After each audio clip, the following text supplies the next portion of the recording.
I'm posting this controller for a loop antenna, AMDX loop. I can control the frequency of it from another room. Now, down in the comments section, I'm going to give you a link to a guy that basically botched the whole thing up. He's got all kinds of, um, let's say, technical data and everything. His main loop is terrible design. Uh, and then instead of, there's a way to use one shielded wire going up to the antenna. Now, follow me on this. The down in the box, I showed you that. I'll show you some of this stuff. I don't want my stuff copied. I had that done to me once before, and then it wasn't fun. But in other words, you have two. One of this connection goes to the antenna. That's the wire. This is in the room with the radio. A coax goes on here, right? That goes over to the antenna in the other room. On this side, it goes to the radio. Right? That's all you got. You only got one wire, one shielded wire. So anyway, the one that goes to the antenna goes to the pot. Hopefully it's all in the frame. And when you tune this here, between ground and the center conductor, it varies 9 volts. You have a 9 volt battery here. You have an on-off switch, right? So now you're tuning this, and this output of the pot goes up into this shielded wire, goes to the other room, and it controls the varactor diodes that are across the big coil, the outer coil, right? Then from ground, and then this goes up to the main loop, to the varicaps. Then there's a pickup loop on the antenna, and that's grounded, and then that comes back through the antenna, because it's going there anyway. But up at the antenna, there's a capacitor, and it separates the DC voltage from the AC signal, and the AC signal comes back on the same wire. And here is a capacitor. It's a 0.1. The signal coming back gets coupled from the DC and comes out to the radio.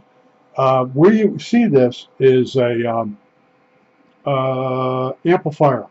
You put an amplifier up on your antenna, your TV antenna, and it has a shielded wire. And the center conductor has chokes and capacitors off it. In one case, they use it for DC voltage to go up and turn the amplifier on. And then the capacitor at the antenna allows the RF signal to come down. So you only need one shielded wire.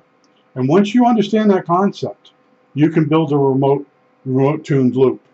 And I'll show you the one page where the guy screwed it up. And I got so nervous after I posted this, the drawings for all this stuff on the internet, because I had stuff of mine copied. When I was in CNC, nobody was able to make a machine that worked right. And all of a sudden, I had guys in my group, and I had a private group, and it was cost me $500 a month. And there was this one guy in there, and he was just running back to another group that was becoming big. It was going to be a money maker. And anytime I come up with a good subject or anything, he'd run like hell back to it. I can almost remember his name. And he was constantly saying bad things about me. And then I finally I blocked him from the group. All he was doing was stealing my ideas. And every once in a while you come up with a great subject, it takes off. Well, he was making sure the guy that was setting up the big group would become bigger faster. He was helping him. He was one of his toolies. So after I posted this large loop antenna, I want to say it's 6 foot. I'm saying 4 foot. No, it's more like 6. I just looked at the pictures, and I had it in the other room. And you can use a coax wire, and you can send voltage from the ground of the coax to the center hot up to a box where there's an amplifier in it.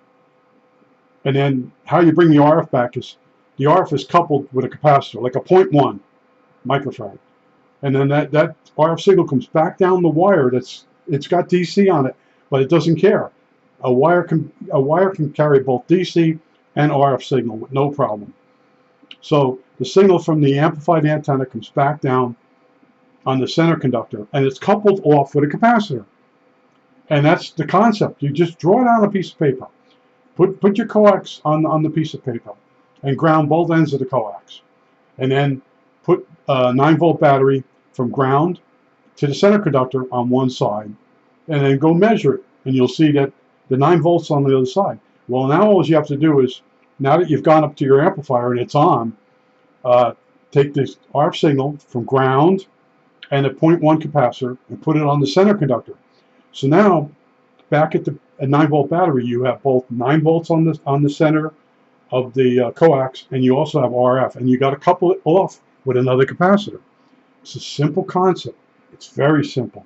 Now, I was explaining to you in the video, the guy got all upset. I didn't give him enough content. I don't want my stuff stolen anymore. You know, nobody's been able to duplicate that. They've come close, but they don't understand what I just got done telling you. You can use the same wire, the same center conductor of a shielded wire to send voltage up to the amplifier. And with 2 capacitors, you can couple the RF signal to the center conductor, bring it down to the box where you got your battery, and couple it off with a 0.1. That's the secret. Okay. Now on this also, there's ferrite beads that I put. So noises from the coax. As the coax goes through the house, noise gets on the coax, and you want to shunt that out or choke it out. And I have ferrite beads in it. Right. I'm not showing you that. That's the next step you have to be at my level. Now, the video the guy complained about, it said it was for level 10. And level 10 people are people that actually build stuff. They've gotten stuff to work, and now they just need like one more concept. And I'm giving you the concept. A piece of coax can send voltage up from your computer room all the way to the other end on the center conductor. All right. So now you got 9 volts outside your shed. Now you take the center conductor and you put it on the positive of your amplifier. You put the ground on the ground of the circuit. Now all you have to do is take the output of the amplifier, which has an antenna on it, and put that through a capacitor to the center conductor.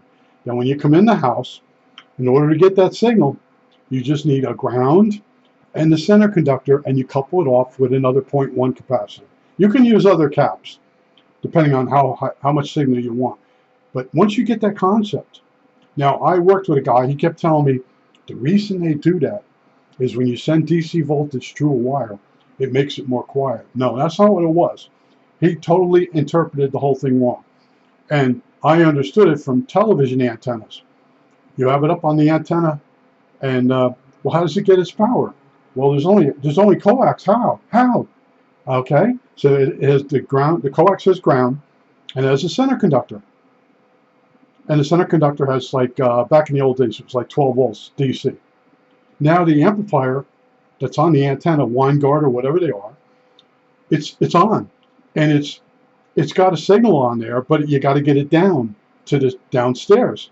So you take a capacitor on the output of the amplifier, 0.1, you put it on there to the center conductor. So now the center conductor is bringing voltage up to the antenna, and it's also bringing the signal down to the television set. And at the television set, you use ground and the center conductor with a capacitor. And the capacitor keeps the DC voltage from getting into the television set. Simple, simple. I've explained it, I think, 3 times now.